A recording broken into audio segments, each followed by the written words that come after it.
성가대 귀한 찬양에 감사드립니다. 우리 찬양 가사처럼 아버지께서 영광 가운데 우리에게 승리를 주시는 날이 속속히 다가오고 있다는 사실을 믿으시기 바랍니다. 오늘 본문 말씀을 가지고 대제사장의 판결흉패 속에 있는 이 12부석들에 대한 구속 경륜을 잠시 살펴보려고 합니다. 우리가 세상에서도 옷을 입을 때 패션 용어 중에 TPO라는 것이 있습니다. 이 TPO에 맞게 옷을 입어야 된다고 이야기를 많이 하죠. 이 TPO가 각각 뭐냐? 타임, 그리고 플레이스, 오케이션, 이 세 가지를 TPO라고 합니다. 시간에 맞고 장소에 맞고 상황에 맞게끔 옷을 입어야 한다는 이야기죠. 예를 들어서 우리가 앞에 있는 동네 가게에 마실을 나가거나 슈퍼에 필요한 어떤 음식이나 가젤 도구를 사려고 나갔을 때, 그때 정장을 갖춰 입고 풀 메이크업을 해가지고 나가는 사람은 아마 없을 겁니다. 또 반대로 우리가 결혼식장이나 아니면 어떤 중요한 예식 자리에, 비즈니스 미팅 자리에 우리가 나가는데 거기에 막 추리닝에다가 스레바를 끌고 나가는 사람은 아무도 없을 겁니다. 그보다 더 중요한 맞선 자리라든지 그런 자리라면은 더 할 이야기도 없겠죠. 자기가 있는 최고의 옷을 정성껏 준비해서 나올 겁니다.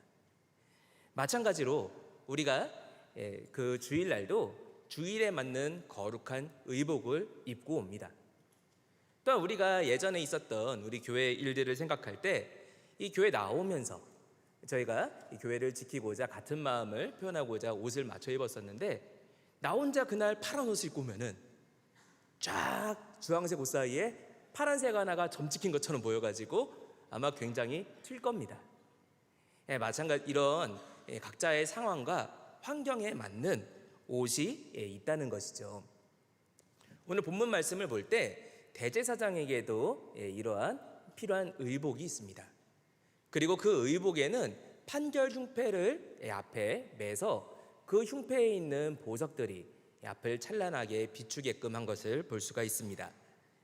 저희가 지금 화면이 잠깐 안 나오는 것 같은데 제가 잠시 한번 다시 좀 실행을 해보겠습니다.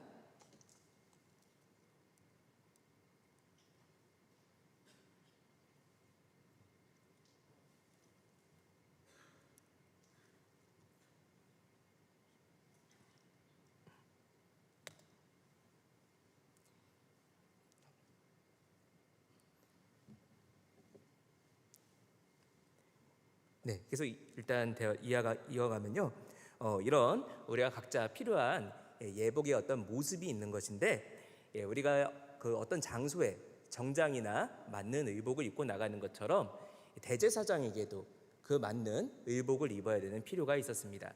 그리고 그 중에 가장 눈에 띄는 것이 있다면은 바로 가슴 이 자리에 붙이는 판결흉패가 있었다는 것을 오늘 본문에서 말씀을 하고 있습니다. 그렇다면 이 판결흉패가 어떠한 의복의 부분이고 그 속에 있는 보석들이 어떤 의미를 가지는지 오늘 우리가 잠시 하나님 말씀을 상고하고자 하는데요. 먼저 큰 첫 번째로 대제사장의 예복과 판결흉패에 대해서 보도록 하겠습니다. 이 대제사장의 예복과 판결흉패에 대해서 보시면요, 작은 첫 번째로 이 대제사장 예복에 있는 종류를 보시면 마치 우리가 옷을 입을 때 속에 속옷을 입고 와이셔츠를 입고 그 위에 정장 상의와 하의를 갖춰 입고 또 벨트를 매고 넥타이를 매고 이런 각각의 의복의 부분들이 있는 것처럼 이 대제사장의 예복에도 각 의복의 부분들이 있습니다. 그래서 이 부분들을 레위기 8장 6절부터 9절까지 말씀을 보시면, 레위기 8장 6절부터 9절까지 말씀을 보시면은 이 예복을 입는 절차에 대해서 말씀을 하면서 아론과 그 아들들이 먼저 물로 몸을 깨끗하게 씻고 그 뒤에 하나씩 의복을 입어나가는 과정을 말씀을 하고 있습니다. 이 의복에 대해서 여러 가지 종류를 성경에서 보여주고 있는데요, 그림을 통해서 같이 보면 좋은데 지금 잠시 화면이 안 나오니까 제가 그냥 구두로 말씀드리겠습니다. 7절 보니까 속옷을 먼저 입는 것으로 되어 있는데, 사실 그 속에 먼저 고이라고 부르는, 우리식으로 이야기하면은 팬티에 해당하는 속옷을 먼저 입습니다. 그리고 이스라엘에서 말하는 속옷, 우리식으로 이야기하면 와이셔츠 같은 것에 해당하는 이 속옷을 그 위에 입게 됩니다.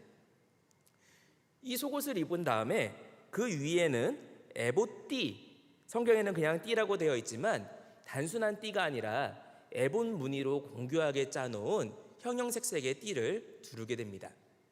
이 띠를 두르지 않으면은 이 당시의 속옷을 만들 땐 큰 천을 앞뒤로 둘을 딱 붙여놓고 머리구멍 뚫고 여기 이 손구멍 뚫어놓고 나머지를 다 꼬맵니다. 그러니 옷이 굉장히 치렁치렁하겠죠. 근데 거기에 띠를 매지 않으면은 밖에 나가서 도저히 일할 수가 없습니다. 손을 조금만 움직여도 옷이 펄럭펄럭거리니까 아무것도 할 수 없게 되겠죠. 그래서 일할 때는 이 띠를 반드시 매는 것을 성경에서 말씀을 하고 있고요. 그 위에 에봇 받침 겉옷을 입습니다.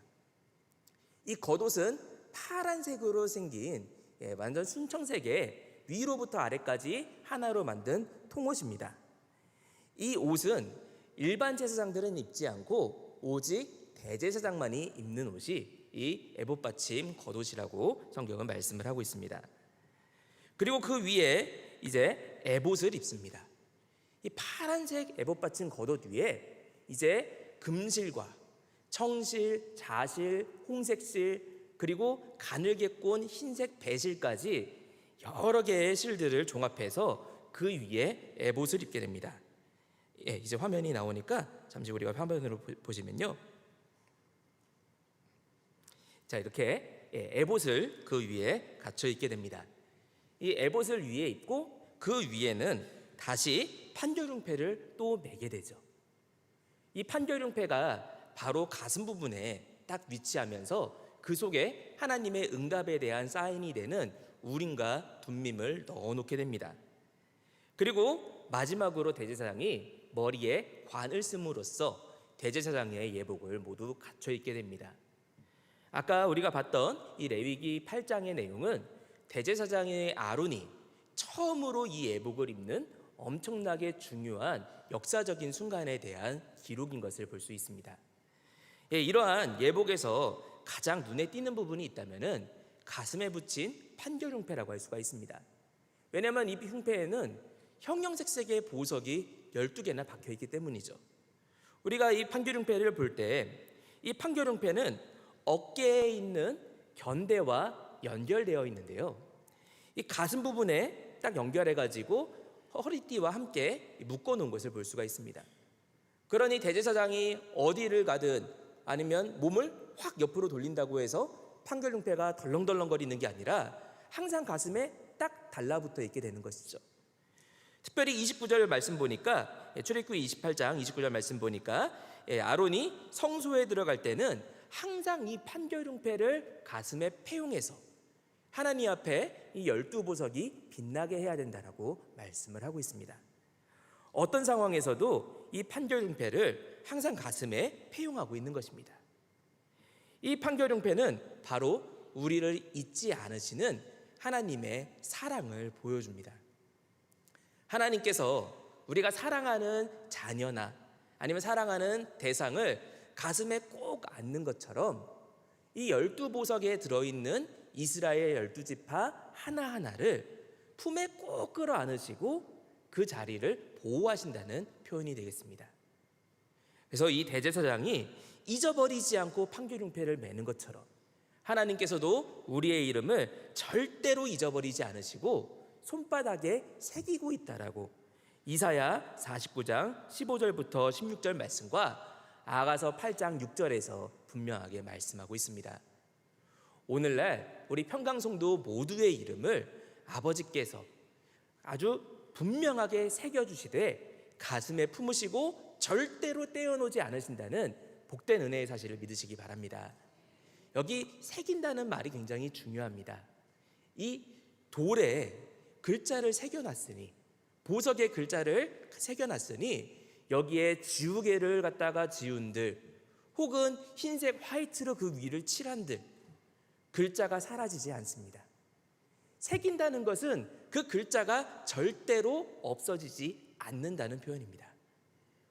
오늘날 우리 평강성도들의 이름도 하나님의 기념책에 이미 기록하셨기 때문에 절대로 사라지지 아니하고 마지막 변화의 순간까지 영원토록 기념책에 남아있다는 사실을 믿으시기 바랍니다. 우리가 이 판결웅패의 모습을 보니까 위로는 금사슬이 판결웅패를 붙잡고 있고 아래로는 청색끈이 판결웅패를 붙잡고 있습니다. 그리고 이 판결흉패에 거기에 있는 보석들에마다 이름을 새겨놨는데 혹시나 그 보석이 땅에 떨어지거나 튕겨나가거나 그 자리에서 이탈할까봐 하나님께서는 그것을 금고리로 꽉 쥐어서 절대 떨어지지 않게끔 붙잡아 주셨습니다. 이 위에 어깨 견대와 연결되어 있는 금사슬이 하나님의 영광으로 우리를 붙잡고 계시는 것을 의미한다면 청색은 땅에서 우리를 중보로 붙잡아 주시는 것을 의미합니다.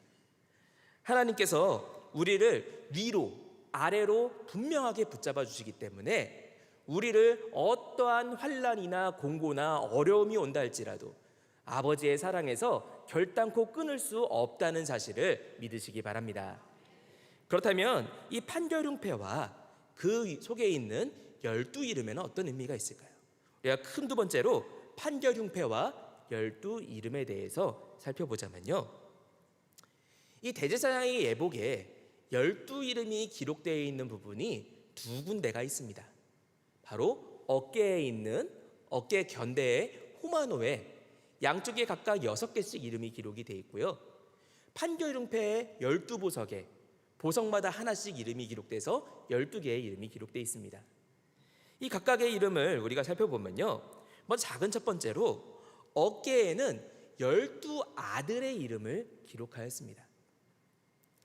12아들, 혈통적인 12아들을 이야기합니다. 야곱의 아들이었던 이 12명의 이름을 6명씩, 그것도 연차대로, 한마디로 태어난 순서대로 6 이름을 이쪽에 기록하고 또 반대쪽에 기록하고, 그래서 6 이름을 양쪽에 걸머지고 12 이름을 걸머지고 있다라고 말씀을 하고 있습니다. 이처럼 이 호마노에 기록되어 있는 12아들의 이름은 혈통적인 유대인들을 상징하는 이름이 되겠습니다. 이 이름이 호마노, 붉은 보석에 기록되어 있는 것은 이 당시의 호마노는 그 붉은색과 그 특유의 무늬로 인하여 타오르는 영광, 불꽃을 상징하는 보석이 되겠습니다. 그러니 하나님께서 불타는 영광과 불꽃 같은 하나님의 눈동자, 불꽃 같은 하나님의 열심 속에 이 혈통적인 12아들의 이름을 다 걸머지고 계시다는 것을 말씀하고 있는 것입니다. 이 12아들이 하나같이 다 효자고 하나님 앞에 자랑할 만한 아름다운 아들들이면 너무 좋겠지만, 보면은 12아들들 중에 마음 편하게 정말 죄 티끌 하나조차 없는 아들들을 찾을 수가 없습니다. 그러나 그들의 이름을 전부 어깨에 걸머짐으로써 그 짐을 우리 대제사장이 대신 지시고 그들의 모든 필요와 어려움을 대신 지신다는 것을 의미하고 있습니다. 오늘날도 우리의 모든 필요와 우리의 짐들을 우리 아버지께서 다 지고 계시다는 사실을 믿으시기 바랍니다. 그래서 이사야 9장 6절에서는 그 하나님께서 어깨에 정사를 메었다라고 표현을 하면서 우리의 모든 일들과 하나님의 구속 경륜을 걸머지고 계신 이 참 대제사장이 바로 예수님이라는 사실을 미리 구약에서도 선포하고 있는 것을 볼 수가 있습니다. 오늘날 아버지가 우리에게 오셔가지고 야, 내가 네 짐 져줄게 라고 말씀하시는데 그거를 드릴까 말까? 이 드리려고 하다가 다시 근데 이거 제가 조금 더 고민할게요. 다시 가지고 오는 것이 아니라 아버지께 그 짐을 모두 맡길 때 우리에게 참으로 평강이 찾아오는 은혜가 있을 줄로 믿습니다. 그렇다면 이 어깨의 12이름 이외에 판결흉패에 있는 12이름은 어떤 이름이냐? 우리가 작은 두 번째로 가슴에는 12이름을 품었습니다. 근데 그 12이름이 12아들이 아니라 12지파의 이름이에요. 아까는 12아들들 혈통적인 순서로 이름이 기록되어 있었는데 이 가슴에 있는 이 12보석에는 지파들의 이름이 기록되어 있어요. 약간의 차이가 있는 걸 볼 수가 있죠. 그래서 오늘 본문 말씀에 이 각각의 보석들을 셋씩 네 줄로 이것을 구성하고 있는 것을 말씀을 하고 있습니다. 그리고 이 보석들에 대해서 21절 말씀 보니까 이 보석들은 이스라엘의 아들들의 이름대로 12이라 매 보석의 12지파에 한 이름씩 인을 새기는 법으로 새기고 라고 표현을 하고 있습니다. 이 많은 신학자들은 이 12지파의 이름들이 12지파에 태어난 혈통적인 순서대로 기록되었다라고 봅니다. 그러니까 빨간색, 우리는 이 글자를 쓸 때 왼쪽부터 쓰잖아요. 왼쪽부터 오른쪽으로 쓰잖아요. 근데 유대인들은 히브리어를 쓸 때 오른쪽부터 왼쪽으로 쓰죠. 그러니까 유대인들한테 그 앞은 왼쪽일까요? 오른쪽일까요? 오른쪽. 글자를 시작하는 오른쪽이 항상 앞이 됩니다. 그래서 이 대제사장의 예복에서도 12보석들 중에 첫 번째 보석이 바로 맨 위에 맨 오른쪽에 있는 붉은색 보석, 나중에 보겠지만 홍보석인 걸 볼 수가 있습니다. 근데 이 홍보석을 르우벤이다라고 해석을 하면서 혈통 순서대로 기록됐다고 보는 거죠. 그런데 원로 목사님께서는 이것을 해설하시면서 12지파의 이름의 순서는 혈통적인 지파의 순서가 아니라 진친 순서대로 기록된 것이다 라고 우리에게 분명하게 말씀해 주셨습니다. 그리고 그렇게 기록이 되어 있다라고 해석할 때만 각각 12지파를 상징하는 보석들의 의미와 그 지파의 구속사가 그대로 들어맞는 것을 우리가 볼 수가 있습니다. 그래서 아무 보석이나 붙여놓고 아무 이름이나 써놓은 것이 아니라 이 12지파에 있는 각각의 보석들은 그 지파의 구속사를 마치 족보 속의 이름처럼 압축하고 있는 보석들이라는 것이죠. 오늘날 우리도 신앙이 정금같이 보석같이 연단되어 갑니다. 그래서 우리의 일생을 마지막에 아버지 앞에 갔을 때 너 신앙생활이 어땠느냐라고 말씀드릴 때 제 신앙생활이 쭉정이 같았습니다. 풀떼기 같았습니다. 고난과 환난 만나서 다 타버렸습니다라고 고백하는 것이 아니라 아버지께서 우리를 정금처럼 만들어주시고 연단해 주셔서 불순물 하나 없이 아버지 앞에 나왔습니다라고 고백할 수 있는 보석 같은 성도님들 다 되시기를 바라겠습니다. 이 모든 12지파의 보석들은 이스라엘이 진치는 순서와 동일하게 구성되어 있는데요. 이스라엘들이 진칠 때 제일 먼저 이동할 때 언약궤가 앞서가고 그 다음으로는 동쪽에 해당하는 지파들 유다 지파와 이사갈 지파, 스불론 지파가 위치합니다. 각각의 순서대로 보석이 배치가 되어 있는 거죠. 그리고 이 뒤에 이제 무라리 자손과 게르손 자손이 뒤를 따라가고 그 뒤에 이제 또 다른 열을 보면은 이제 남쪽에 있는 르우벤 지파와 시므온 지파, 갓 지파가 제 두 번째 대열을 형성을 하고요. 그리고 그 뒤에 고아 쪽 속에 따라가고 그 세 번째 열로 에브라임 지파와 므낫세 지파, 베냐민 지파 이 세 지파는 각각 서쪽에 진을 치는 지파들이 되겠습니다. 그리고 마지막 맨 후미에 단 지파와 아셀 지파, 납달리 지파 북쪽에 진을 치는 지파들이 그 뒤를 따르는 것을 볼 수가 있습니다. 이 각각의 지파들의 순서가 옆에 있는 대제사장 그 그림에 화살표가 나와 있는 것처럼 여기 제가 조금 화면을 키워서 여기 지금 화살표가 나와 있는 것처럼 1, 2, 3, 4 순으로 오른쪽부터 왼쪽 순서로 한 열 한 열이 기록되어 있는 것을 볼 수가 있습니다. 자, 그렇다면 이 12지파에 있는 보석들이 각각 어떤 의미를 가지고 있을까? 우리가 시간 관계상 자세히 볼 수는 없지만 각각의 의미를 우리가 아주 간략하게 잠시 살펴보자면요. 먼저 이 홍보석, 맨 첫 번째가 하는 이 홍보석은 오늘날 우리가 말하는 루비와 같은 보석입니다. 이 루비는 풍성한 아름다움과 희생을 상징하는 붉은색 보석입니다. 피와 같이 붉은색이라고 표현하는 보석이 이 홍보석이라고 할 수가 있습니다. 이 보석은 르우벤 지파를 상징하는 보석이 아니라 유다 지파를 상징하는 보석이 되겠습니다.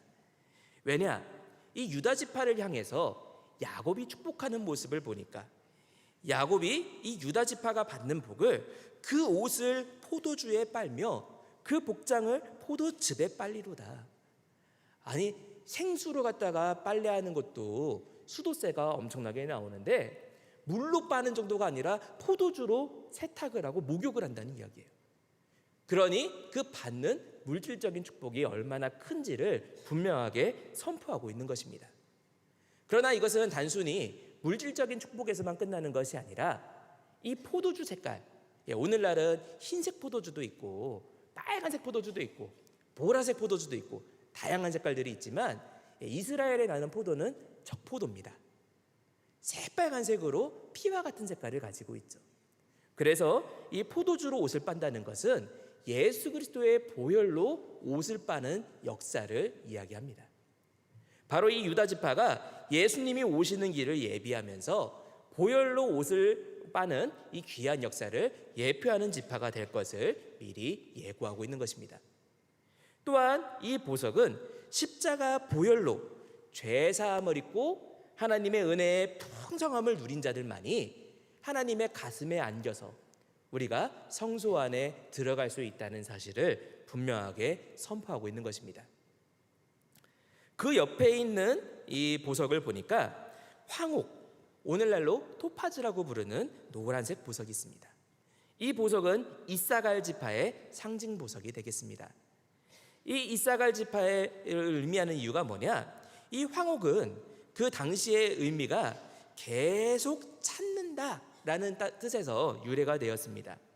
이 황옥을 찾기 위해서는 그냥 찾는 것이 아니라 아주 자세하게 상세하고 많은 수고를 들여서 찾아야만 하는 찾기 어려운 보석이라는 의미를 가지고 있는 것이죠.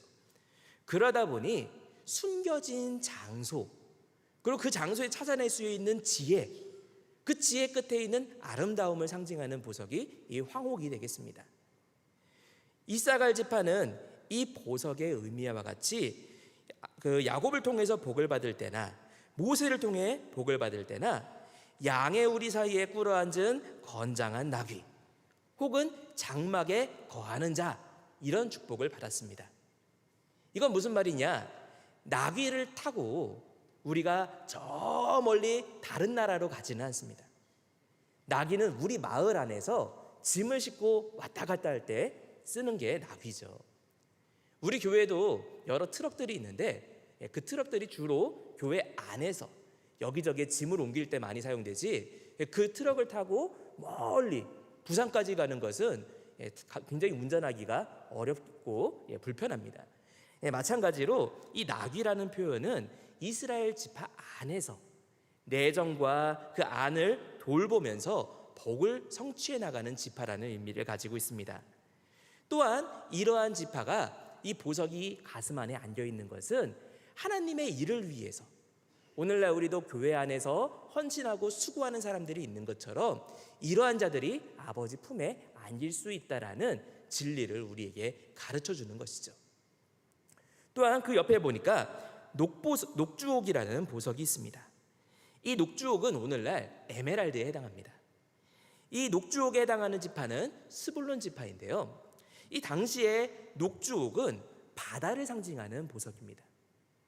이 녹주옥은 해변가에 있는 등대 불빛처럼 이 밤 가운데 멀리서 불빛을 비추면은 거기에 반사해서 반짝반짝거리는 녹색을 찾아가지고 그것을 얻는 보석이 녹주옥이었습니다.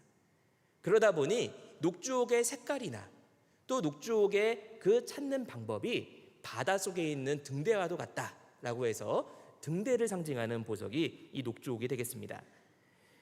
이 녹주옥에 해당하는 지파가 스불론 지파인데요, 실제로 스불론 지파는 받은 복이나 그 지파가 얻은 기업의 위치나 그 지파의 평소에 있었던 행실을 봐도 다 이 녹주옥과 정확히 맞는 삶을 살았던 것을 볼 수가 있습니다. 왜냐?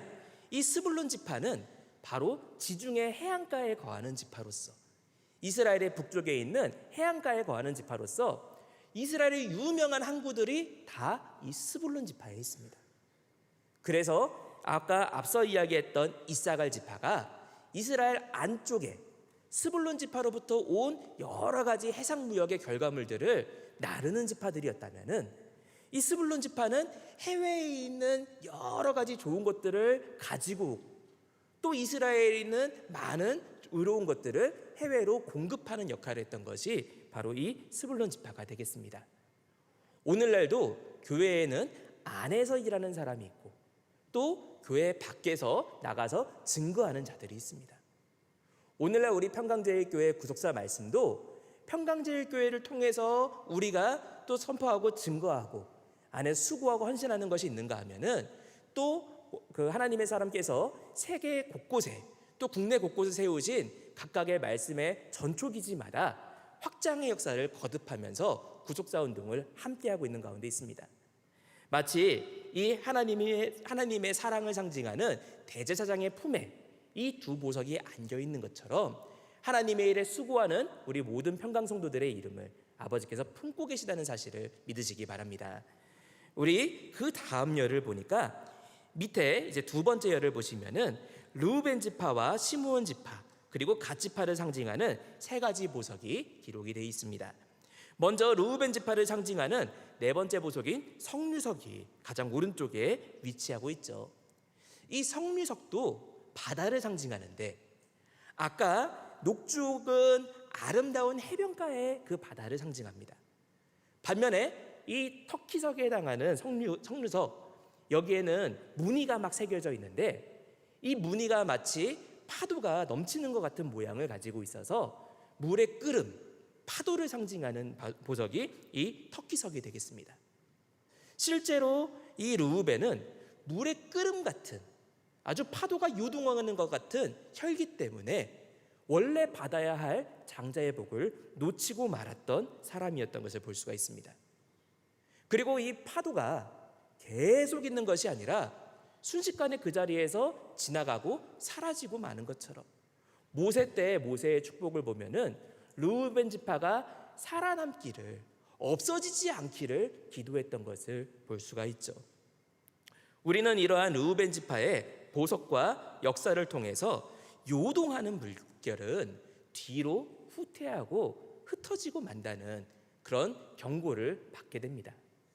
하지만 소망이 있는 것은 이 르우벤 지파의 이름도 대제사장의 품 안에 안겨 있기 때문에 잃어버리지 않고 아버지께서 붙잡아 주신다는 것을 의미하기도 합니다. 오늘날 우리의 이름도 아버지께서 어떤 일이 있든지 놓치지 않으신다는 사실을 믿으시기 바랍니다. 그 옆에 있는 보석을 보니까 남보석, 이것은 오늘날 사파이어라고 부르는 보석입니다. 이 남보석은 시므온 지파를 상징하는 보석인데요, 이 시커먼 밤 색깔인데다가 이 보석은 당시의 세공 기술로는 조금만 잘못하면은 산산이 갈라져 버리는 세공하기가 너무 어려운 보석이었습니다. 그러다 보니 이 시므온 지파의 운명도 남보석, 이 사파이어처럼 다 뿔뿔이 흩어지고 사라지고 만 것을 구속사상에서 발견할 수가 있습니다. 심지어 야곱의 축복에는 시므온 지파의 축복이 기록이 되어 있는데, 물론 자네하는 칼이로 자네하는 기계로다, 이 표현 자체가 축복이라고 말하기는 어렵지만 그래도 이 야곱이 축복할 때 이름을 언급하기는 했는데 모세가 축복할 때는 아예 이름조차 사라지고 안 보입니다. 그리고 시므온 지파는 한 지파의 땅을 차지하지도 못하고 유다 지파 가운데 흩어져서 살게 됩니다. 이처럼 안타까운 모습이 있었지만 하나님께서 가슴에 품으셨기 때문에 그 시므온 지파에도 회복의 역사가 일어납니다. 그래서 히스기야 때 역대상의 4장에 나와 있는 족보를 보면은 24장부터 28절 말씀에 시므온 지파에 갑자기 부흥의 역사가 시작이 됩니다. 점점점 시므온 지파가 장성하기 시작하더니 이제 그동안 점령하지 못했던 함족속 아말렉 땅에 쳐들어가서 그 땅을 정복함으로써 하나님께서 주신 기업을 회복하는 역사까지 경험하게 합니다. 아버지께서 우리를 붙잡아 주신다면은, 저희가 요즘에 이렇게 대신방을 다니다 보면은 우리 아이가 예전엔 교회를 잘 나왔었는데 지금은 교회 교적부에 이름이 없어요. 공동의회 하는데 회원의 이름이 없어요. 이런 이야기 하시는 분들이 많이 계십니다. 하지만 아버지께서 금태 가운데 붙잡고 계시기 때문에 시므온 지파를 회복시키시고 마침내 아말렉을 이기게 하셨던 것처럼 우리의 모든 아이들도 신앙을 잃어버린 한 사람 한 사람도 다 회복케 하신다는 사실을 믿으시기 바랍니다. 또한 그 옆에 있는 6번째 보석을 보니까 홍마노, 이 보석은 다이아몬드죠. 이렇게 보석의 이야기를 하면은 야, 가치파가 제일 좋네라고 이야기를 많이 합니다. 당시에는 뭐 다이아몬드라고 해서 제일 비싸고 그러지는 않았습니다. 이 가치파를 상징하는 다이아몬드는 어떤 보석보다도 단단한 보석입니다. 그래서 이 가치파의 축복이나 가치파의 삶도 우리가 창세기 49장 19절이나 신명기 33장 20절부터 21절에 나와 있는 이 야곱의 축복과 모세의 축복 모두 가치파는 군사 중의 군사로서 그 자리에 있는 군대의 박격을 받으나 늘 승리를 거두고 자기보다 강한 자들과 싸우지만 늘 승리한다는 사실을 힘있게 선포하고 있습니다. 그리고 이 가치파는 도피 중인 다윗에게 나와서 그 다윗에게 충성을 맹세했던 군인 중에 군인이요, 하나님의 언약의 말씀이 어디 있는지를 분명하게 분별할 수 있는 지파였습니다. 이것은 하나님의 말씀에 순종해서 어떠한 환난이 있다 할지라도 신앙으로 끝내 승리하는 성도의 모습을 보여주고 있죠. 그리고 우리가 그 밑에 있는 3번째 열로 넘어가서 이 3번째 열의 7번째 호박, 이것은 우리가 오늘날 호박이라고 부르는 보석과 동일합니다. 이 호박 보석은 에브라임 지파를 의미합니다. 이 에브라임이라는 이름은 창성이라는 이름이죠. 우리가 신명기 33장 17절에 나와 있는 모세의 축복을 보니까 에브라임은 원래 차자였지만 만만의 축복을 받게 됩니다. 여기까지는 너무 좋습니다. 그런데 이 에브라임의 역사를 보면은 안타까운 모습을 많이 보게 됩니다. 이 에브라임은 실제로 창성한 역사를 받아가지고 그 누구보다도 지파의 힘이 강하고 수가 많고 가장 넓은 땅을 차지하는 은혜를 받았습니다. 그리고 그 가운데 고난의 밤을 지나는 가운데 영광스러운 역사, 그래서 에브라임 지파 가운데 위대한 말씀의 용사들이 배출되는 것들을, 여호수아가 배출되고 드보라가 배출되는 역사들을 성경에서 분명히 기록하고 있습니다. 그런데 이 영광스러운 순간에 에브라임 지파가 끝까지 신앙을 지키지 못하고 교만해지고 맙니다. 그래서 겸손하지 않음으로 말미암아 기드온 때 미디안과 싸운 가운데서는 야, 미디안과 싸우는데 왜 나를 안 불렀냐라고 이야기하면서 정작 전쟁 때는 코빼기도 보이지 않다가 전쟁이 끝난 다음에 와가지고 갑질하는 모습을 보여줍니다. 근데 그 뒤에도 회개하지 않고 같은 모습을 유지하고 있다가 우리가 사사기 12장 1절부터 6절까지 말씀 보면은 입다 때도 똑같은 모습을 보이게 되죠. 입다 때도 입다가 거의 비류와 같은 불량배 같은 사람들을 다 모아가지고 이스라엘을 구원하는 역사를 행했는데 거기에 갑질하며 찾아와가지고 야, 이스라엘의 옛날부터 제일 잘 나갔던 게 누구냐? 우리가 직분을 얼마나 오랫동안 했는데 우리를 빼놓고 했느냐? 그래서 입다가 이들에게 물어봅니다. 야, 씨뿔렛이라고 해봐라. 그런데 마치 경상도 사람들이 쌀을 살이라고 발음하는 것처럼 이 씨뿔렛을 제대로 발음하지 못하고 씨뿔렛, 사투리로 발음함으로써 이들은 다 죽임을 당하게 됩니다. 만약에 이것이 발음 때문에 죽임당했다고 하면은 너무 안타까운 일이죠. 절대 발음 때문에만 죽임을 당한 것이 아니라 하나님께서 주신 언약의 말씀을 그대로 답하지 못했기 때문에 죽었다는 것을 원로 목사님께서 풀어준 적이 있습니다. 비유로 말씀드리자면은 야, 너 이번에 우리 교회에서 무슨 세미나 하냐? 그러니까 기숙사 세미나. 구속사라고 해야 되는데 말이 헛나와서 기숙사 세미나 이러다가 올바른 구음을 하지 못함으로써 하나님의 역사에서 빠지게 된 것을 볼 수가 있죠. 우리는 이런 교만한 자리에 가는 것이 아니라 늘 겸손한 자가 돼가지고 하나님 품 안에 안겨있는 역사가 있어야 될 줄로 믿습니다. 우리가 그 옆에 있는 보석을 보니 므낫세 지파예요. 이 에브라임 지파와 반대로 므낫세 지파는 장자였지만 천천의 축복, 차자가 되고 말았습니다. 그러나 이 므낫세 지파는, 므낫세 본인도 마찬가지고 그 지파도 한 번도 거기에 불만을 가지거나 불순종하지 않았습니다. 나보다 더 지혜로우신 아버지의 뜻이 있겠지. 아멘으로 순종할 때 마침내 므낫세 지파는 점점점 영토가 광대해져 가지고 사사기 이후에는 이스라엘에서 가장 넓은 영토를 차지하는 축복을 받게 됩니다. 바로 겸손한 자, 하나님의 절대 주권을 믿고 끝까지 순종하는 자에게만 축복이 있다는 것이죠. 그리고 마지막으로 이 9번째 보석에 해당하는 자수정. 이 자수정, 오늘날도 우리가 자수정이라고 부르는데 목욕탕 가면은 가끔 이 자수정 사우나가 있죠. 이 자수정은 당시에 가장 재련하기에 어렵고 비싼 보석이었습니다. 이 보석이 바로 베냐민 지파의 상징 보석이죠.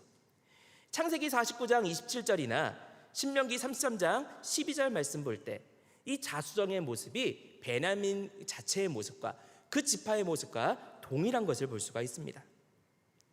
자수정은 찾기가 너무너무 힘들고 고생하고 고생해야지만 재련이 끝나게 됩니다. 그러나 한 번 재련하고 나면은 얼마나 그 보석이 아름다운지 몰라요. 궁금하신 분들은 우리 여주 가시면 여주 샬롬 1층에 자수정 이렇게 놓여 있는 거 기억나시죠? 이번 대성회 때 여주에서 은혜도 받으시고 자수정도 보시고 다시 한번 생각하시는 자리가 되었으면 좋겠습니다. 근데 이 자수정은 그토록 구하기 어려운 것처럼 베냐민 역시 엄마의 죽음이라는 너무너무나 어려운 상황 가운데 출산을 하게 됩니다. 그러나 이 베냐민은 형제 중에 가장 어리고 미약한 자였음에도 불구하고 이 받은 바 축복처럼 이리는 덩치는 요만하지만 자기보다 훨씬 큰 사슴이나 물소 등을 잡아먹습니다. 이 베냐민 지파는 미약한 지파였지만 자기보다 곱절이 큰 자들과 능력 있게 싸우고 승리함으로써 아버지께 영광 돌리는 지파로 쓰임받게 됩니다. 그 지파의 궁극은 사도행전에 나오는 이 사울이나 혹은 사사기 나오는 에훗, 또 에스더서에 나오는 모르드게나 에스더와 같이 개인에 불과한 사람들이 나라를 꼬꾸라뜨리고 세계를 정복하는 역사로 나타나는 것을 볼 수가 있습니다.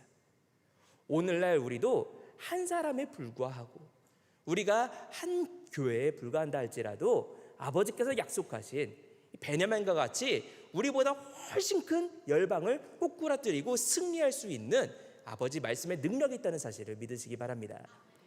우리 마지막 열입니다.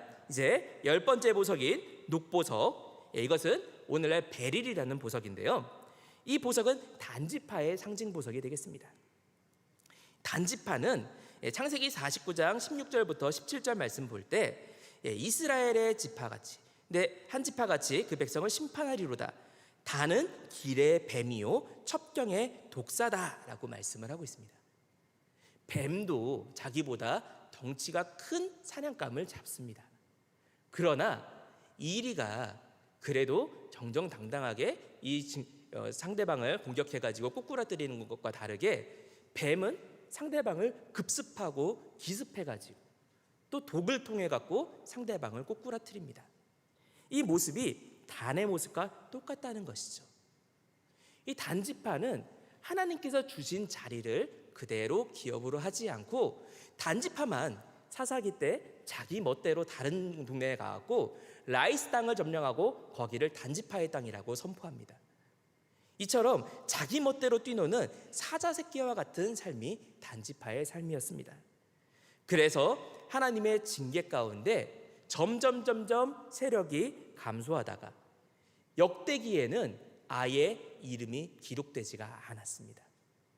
역대기에는 당시 이스라엘이 귀환할 때 그 배경으로 하고 있는 모든 지파들의 이름들을 다 기록하고 있는데 그런데 단지파의 이름은 빠지고 말았던 거예요. 이처럼 하나님의 말씀대로 살지 않고 제멋대로 사자새끼같이 뱀같이 살아가는 삶은 하나님의 족보에서 빠지고 만다는 것을 이 단지파의 모형이 우리에게 보여주고 있습니다. 그리고 그 옆에 있는 호마노, 이 호마노 보석은 아셀 지파의 상징 보석이 되겠습니다. 아까도 잠시 말씀드렸지만 이 호마노는 불꽃 같은 영광의 보석이라고 말씀드렸죠. 이 아셀 지파, 우리가 많이 성경에서 보기 힘든 지파지만 이 아셀 지파가 사실 이스라엘의 가장 곡창지대를 담당하고 있고, 아셀 지파가 이스라엘에서 가장 풍족한 산물을 내는 지파입니다. 그래서 이 지파에서 난 것으로 나머지 11지파까지 먹여 살리는, 형제들을 먹여 살리는 지파가 바로 이 아셀 지파가 되겠습니다. 그래서 이들에게 축복을 주기로는 창세기 49장 20절이나 신명기 33장 24절 25절 말씀 볼 때 아셀은 왕의 진술을 공개하고 다자한 복, 형제에게 기쁨이 되는 복을 받았다라고 말씀하고 있습니다. 실제로 이 아셀 지파는 받은 복의 모습처럼 후에 예수님이 오시는, 만왕의 왕이신 예수님이 오시는 그 자리를 공개하는 자로서 안나 선지자가 바로 이 아셀 지파에서 나옴으로써 하나님의 약속을 그대로 성취하게 됩니다. 오늘날 우리에게 주신 바 물질들도 오늘 우리 2부 예배 때 은혜 받았던 것처럼 하나님께서 주신 예물로 교회가 풍족해지고 형제들이 함께 나누며 열방을 섬겨서 아버지 앞에 열매 맺게 되는 복된 은혜가 있다는 사실을 믿으시기 바랍니다.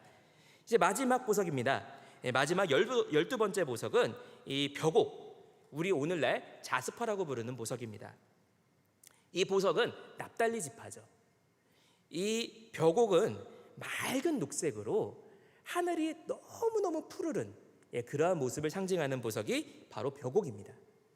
이 벽옥은 노란색 줄무늬가 섞여 있는데 마치 땅에 녹음이 우거지고 하늘이 새파란 모습을 하나로 이렇게 압축하고 있는 보석과 같은 것이 이 벽옥입니다.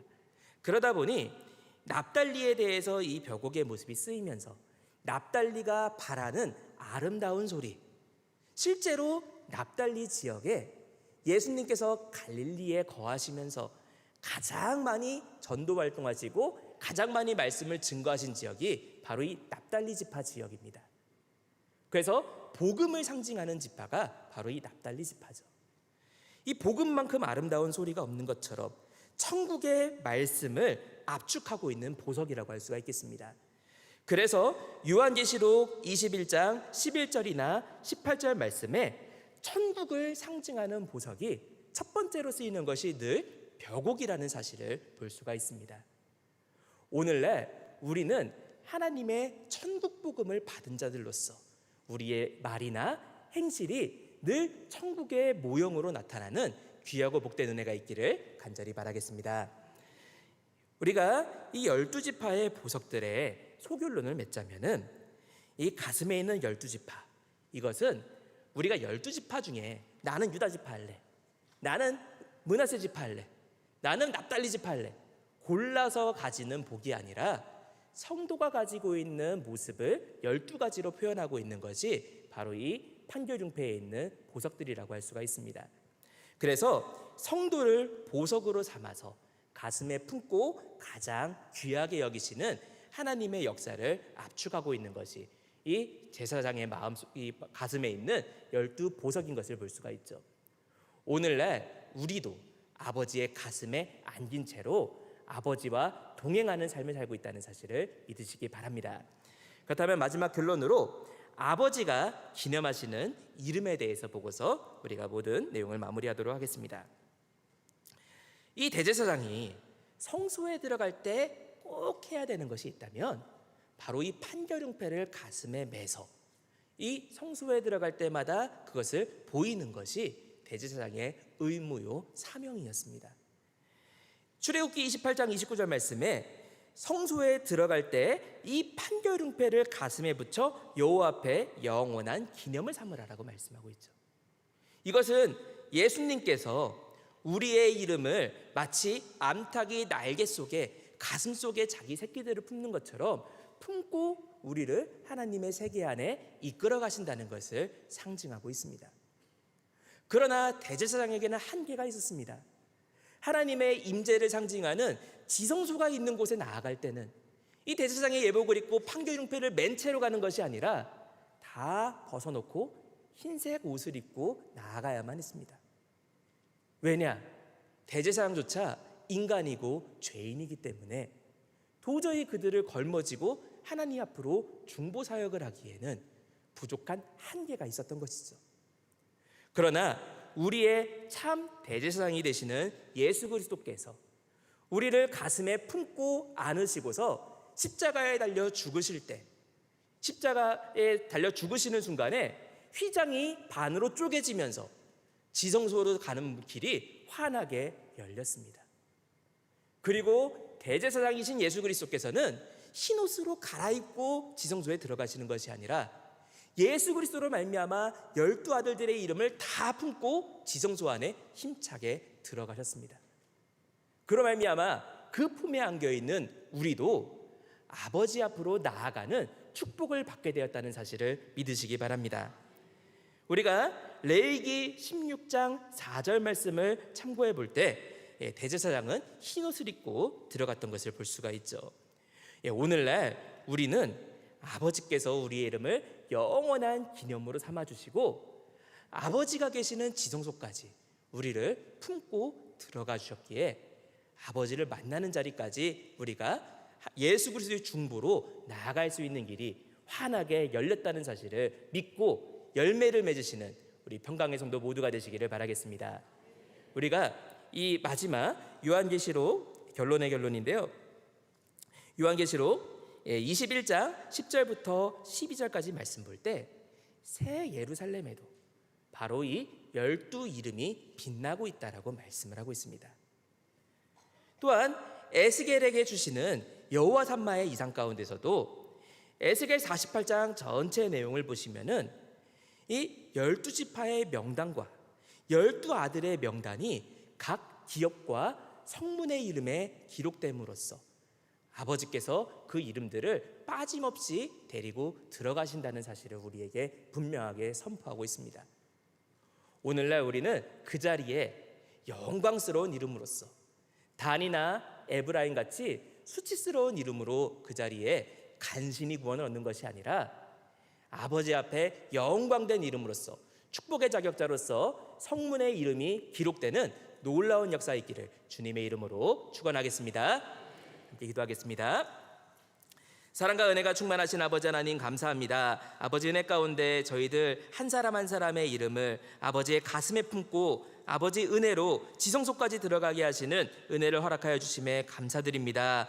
오늘날 우리가 참 대제사장이 되시는 예수 그리스도의 중보로 지성소에 들어가는 은혜를 입었사오니 아버지 이제 우리가 그 자리에서 온전히 아버지의 뜻을 행하고 정결하고 거룩한 모습으로 아버지 앞에 나아갈 수 있는 우리 모든 평강의 성도가 될 수 있도록 인도하시고 함께하여 주시옵소서. 12지파의 이름이 보석 속에서 찬란하게 빛나며 그 의미를 밝히는 것처럼 우리의 삶도 아버지 정금같이 연단되는 가운데 보석으로 완성되어서 아버지께서 귀히 쓰시는 아버지의 나라를 완성하는 이름들로 쓰임받을 수 있도록 축복하여 주시옵소서. 다 맡기었고 사랑과 은혜가 충만하신 우리 주 예수 그리스도 이름 받들어 간절히 감사기도 드리옵나이다. 아멘.